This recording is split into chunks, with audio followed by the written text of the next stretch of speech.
Here's to the finest crew in Starfleet. When it comes to my crew, you won't get any argument from me. This is a parody. Paramount owns the song. Welcome to The Greatest Generation. It's a Star Trek podcast by a couple of guys just a little bit embarrassed about having a Star Trek podcast. I'm Adam Pranica. I'm Ben Harrison. We're on camera today, Adam. I mean, we're always on camera. Always are. Everybody pretty much watches the stream. Few people listen on the podcast, but sure. We're going to post this part to our YouTube as well. It's true. That's because it's a Code 47. Captain, I'm sorry to disturb you. I'm receiving a Code 47. Verify. It is Code 47, sir. Starfleet emergency frequency. Captain size only. It's been a long time. Oh, yeah. So long, in fact. Why don't you give us an update on how nice the postal workers were to you when you went to pick up our largesse of mail? I have to say, I've been twice in the last few weeks, and the vibes have been much, much improved. Immaculate, even? I mean, you know, it's a post office. I'm never going to call the vibes immaculate. I got good post office vibes last time I went. That's good. Thing about a postal worker behind the glass, yeah, they don't want to give you a pen. If you do not have a pen on you, they do not want to loan you theirs. And I don't know, I was vibing with this dude. I was like, hey, dude, I wrote this wrong. I could really use your Sharpie. And he's like, man, really not supposed to do this. And I was like, come on, man. And I give him like the two finger thing, like look at my two eyes. I'm looking at your two eyes, like the code for you got eyes on me, I got eyes on you. I also like pointed the two fingers at the Sharpie. I was like, eyes, Sharpie. Like no one is letting this out. I mean, if he knew you as well as I know you, he would have no concerns that his Sharpie is walking away. Yeah. But that's not, I mean, most people. What do you think that is going, like, if you're a postal worker and you work at my post office, a bulletproof glass free post office, an open air post office, are you like, what gives? Is my life not worth protecting as much as the post office down the road with the 2 inches of lucite? This post office in question was right next to the Grove, which has me asking, what's going on near the Grove? Man, so, you know, like, this is the thing about Rick Caruso. It's like he creates this perfect little simulacrum of safety and nice walkable downtown. No, I would say he creates the perfect simulacrum of a walkable city in all respects. Yeah, and then he pushes all the degeneracy to the immediate outside of that. Yeah, the fun part, the outskirts. But we got a few packages, one or two that have been sitting around here for a long time. I feel a little bit bad about it, but as ever, we hope they're not food. Yes. Because Bill Tilley tastes everything. He does. Before it makes it to us. Yeah, and, you know, brown wine will be consumed, but, you know, we're not going to be happy about it. Update to the brown wine situation of last week's Quark's Bar. I, just a little behind the pod, I had about half of that bottle and felt full bottle drunk. And that's because I think it over alcoholized through its aging. It was about 10 years old. Yeah. Damn. And that's what happened. It was like super high proof wine. It was like Pruno. Yeah. Yeah. You basically had prison hooch last week. And let me tell you something, Ben. I think I got a taste for it. Yeah. Yeah. I put a cork in that thing and I finished the rest with dinner.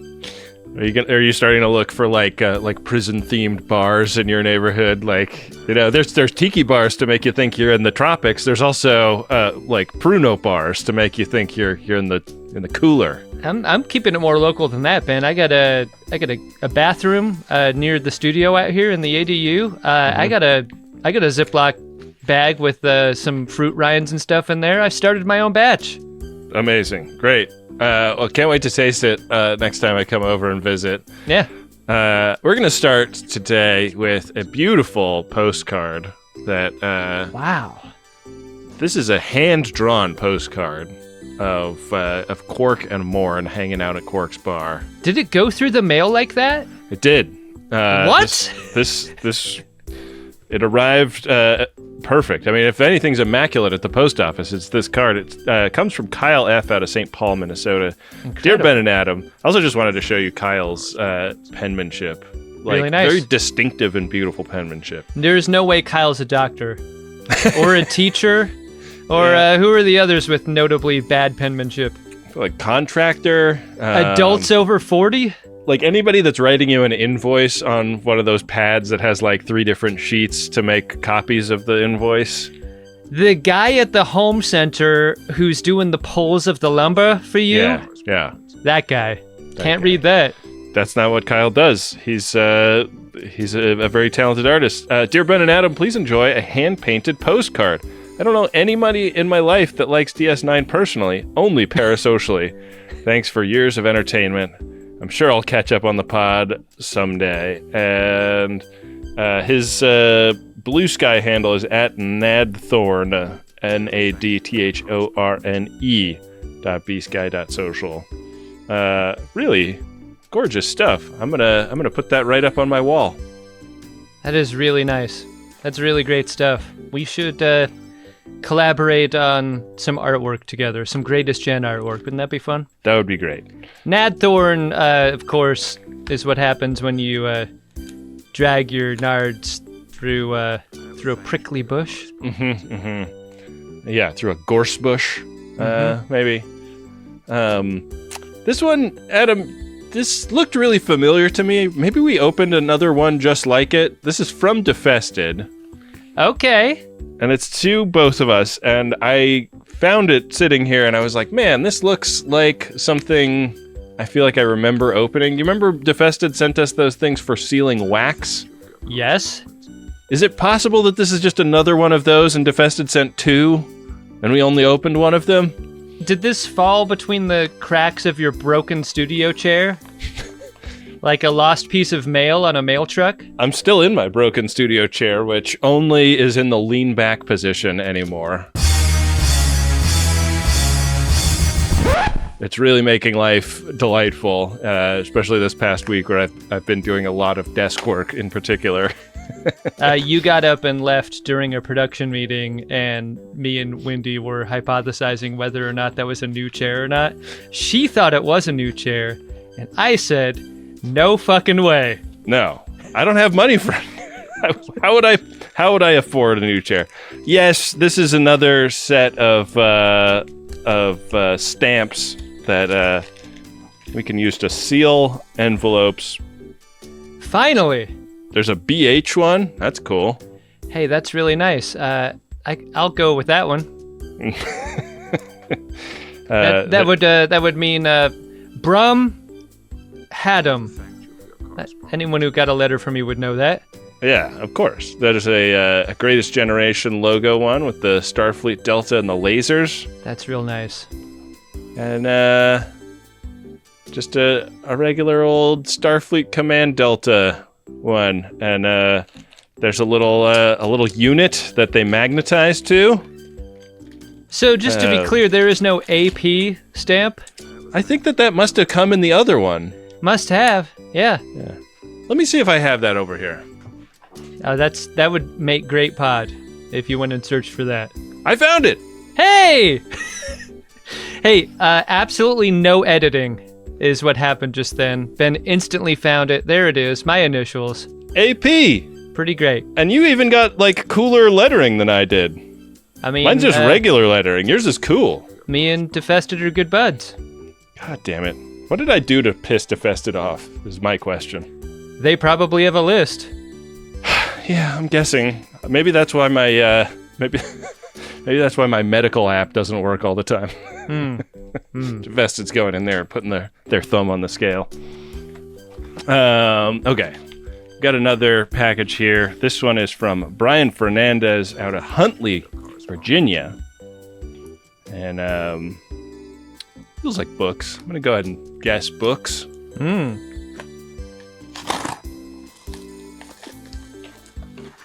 But there's a letter. Dear Ben and Adam, I have been a long-time FOD since that article in that magazine I don't read apparently bumped you up high enough that my podcatcher recommended you. I remember when you were preparing to move on to DS9. During the Bible readings, I would often think about the enclosed book. I purchased my copy when I was in high school in the 90s. I am the middle brother to the both of you from what I have been able to discern of your ages. I was the only Trekkie nerd for miles, and I too dreamed of film school. The contents of this book and the old Making of Star Trek book made Hollywood something I could understand and aspire to be a part of someday. I think you will both find the contents fascinating. I haven't noticed anything about split diopter lenses, but it wouldn't surprise me. I have wanted to send you my copy for years, but there was more to the story. When I was a poor, broke teen, I went to a convention, and Andrew Robinson listened to me talk about wanting to go to film school and graciously signed my book, even though I couldn't afford his headshot.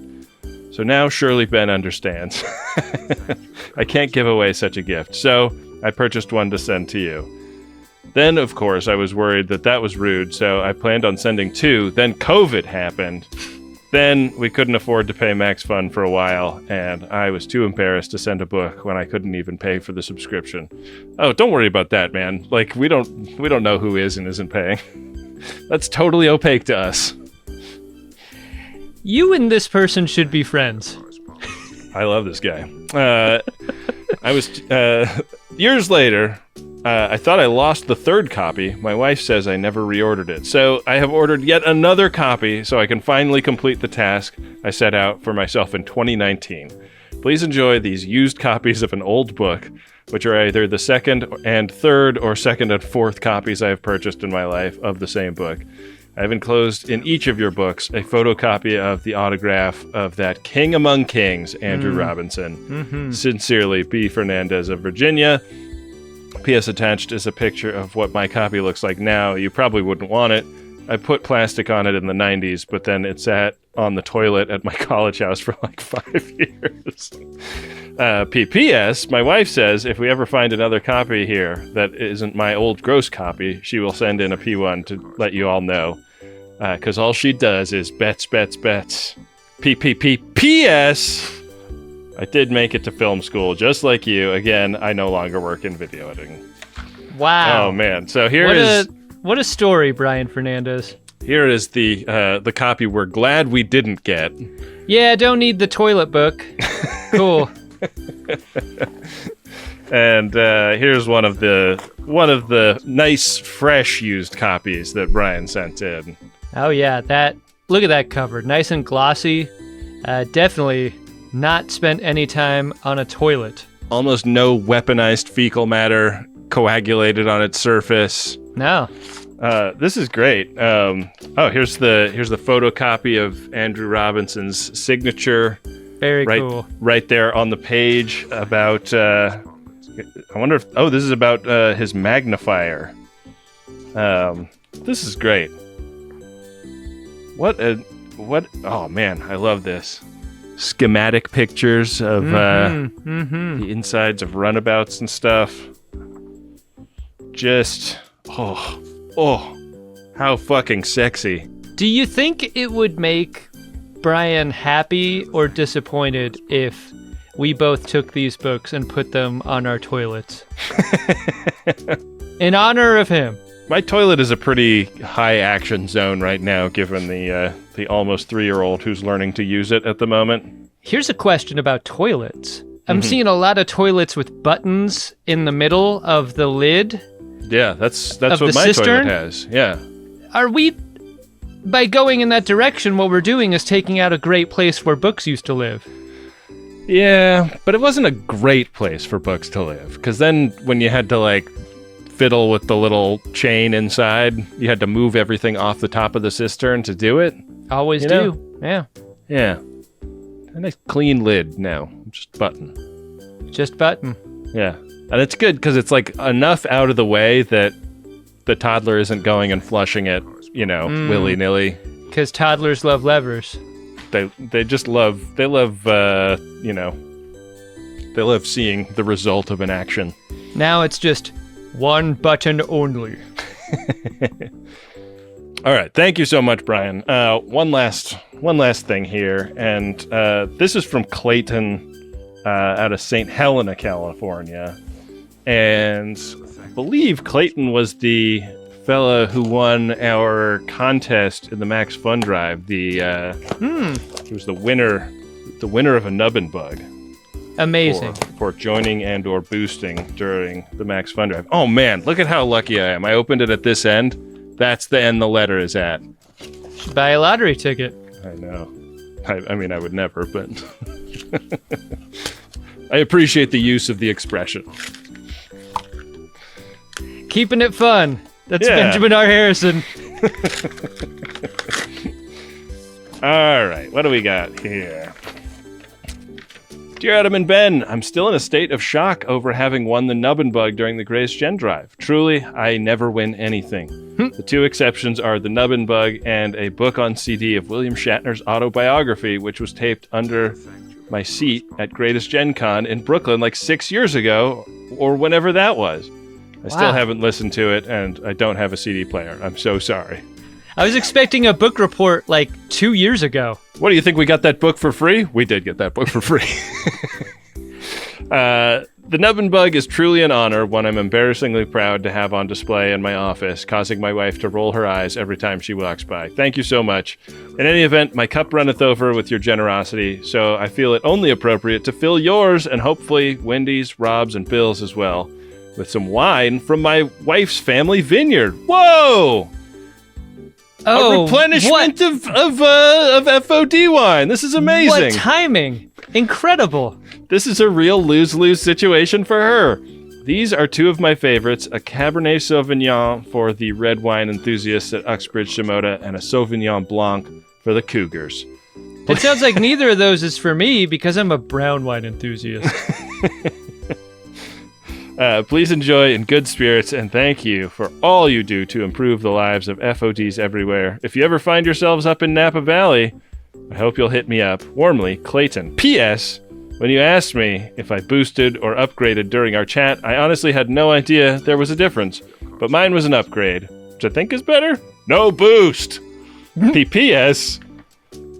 No need to include this in a Code 47. I really just wanted to say thank you. The exception is if you'd like to use it as an excuse to push FODs to join. I think you said you hit 100% though? Congrats! In which case, I will happily share my embarrassment. Wow. We may have exaggerated when we said we hit 100%. I think there's a few people out there. We underestimated what happened. We had a great drive. Thanks to all who supported. My wife and I are in Napa all the time. We'll hit you up. So, Clayton married into the Joseph Phelps wine family, it looks like. A couple of beautiful bottles. Yeah, if you don't get into wine, you get into swimming in that family. Mm-hmm. Only two paths. Yeah. I love seeing them out there on the vineyard getting ready to pick grapes, going...